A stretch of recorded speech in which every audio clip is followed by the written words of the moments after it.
Chinese stocks hitting a one-month high today as stimulus hopes and stronger than expected export data boosted sentiment. The jump coming after Trump's election victory and the threat of steeper tariffs rattled Asian markets on Wednesday. Joining us now to break it all down, we want to bring in Shehzad Qazi. He is China Beige Book International Managing Director. Shehzad, it's great to have you back here on set. So there's a lot to talk about this morning. I'm curious just to get your thoughts on some of the optimism, I guess you can call it, playing out on the hopes for more stimulus and whether or not it's going to be enough to offset some of these concerns here about a second Trump administration. Yeah, I think we have to figure out what that stimulus is really going to be about.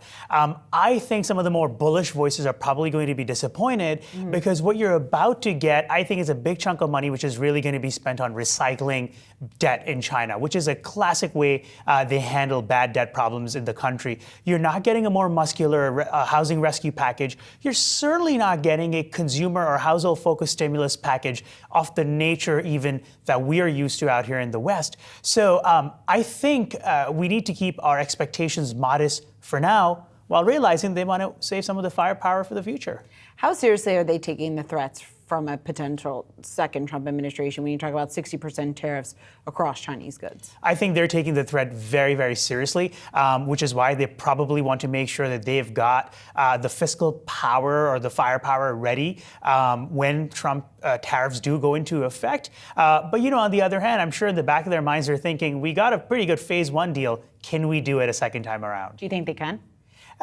Possibly. I think anything's likely with the Trump administration, especially the president himself. What about the potential backlash here, just in terms of the tit for tat that we have seen, especially during the Biden administration? Talk about that maybe carrying over once again to the Trump administration. What maybe does that more specifically look like? Yeah, again, pulling back, 30,000 feet. The Chinese have very few options as compared to what the U.S. has. That's just a fact. Now, that said, they can do export controls on critical minerals. They can start saying we're putting certain Western companies on blacklists. So they can start going after certain very, very important American corporations and have those CEOs show up in D.C. and start whining and complaining and pushing the president to take it easy. But I think their toolkit at the end of the day will be limited. If President Trump comes in with this team and wants to go very, very aggressive, I think there's going to be a lot of pain felt on the Chinese side.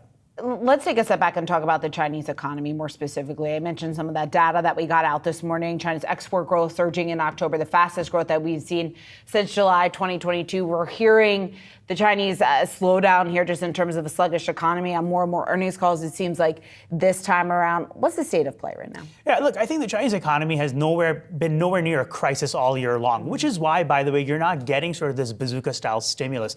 The economy was slowing down. October, as a matter of fact, saw a bit of a rebound in certain sectors.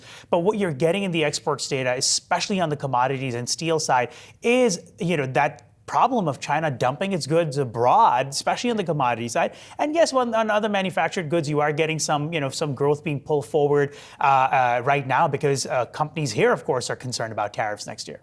When we talk about what this turnaround is going to take, how long until we get a little bit more momentum? You talk about the extra stimulus efforts, still obviously a lot of uncertainty, but how long do you think this is going to take to play out? Look, I think we're not getting blockbuster GDP numbers out of China anymore. Right. That's for sure. I think we're getting sub 5% growth well into the next several years, and it only slower from that point onwards. That said, I think next year could possibly look good if the housing market finally stabilizes. I think that could be a very, very good tailwind for consumer spending in China, just as potentially the manufacturing sector starts to come under a little bit of pressure. Is it going to be, I guess, good enough, strong enough to attract those foreign investors? I think there's upside there, and I think foreign investors are starting to get a little excited about at least the economy stabilizing. That gives them a little bit more certainty than they've had for a while. Where do you see, I guess, the most opportunity? Maybe it is the property sector, but where do you see the most opportunities? You talk about that turnaround strategy and where maybe we are going to generate some of that interest. I think we need to think about, what's going on with sectors that the government really favors. So what's going on with maybe some of the elder care, and maybe they do decide to put some money behind that kind of stuff. But otherwise, I think consumer spending, right? We have to monitor it very, very carefully. Do Chinese families take more trips? Do they maybe finally go abroad next summer? They have been spending internally. So I think tracking those dynamics is going to be good. I'm still not betting on luxuries doing phenomenal next year. It got battered this year. All right. Shehzad Qazi, great to have you. Thanks so much for taking the time to join me.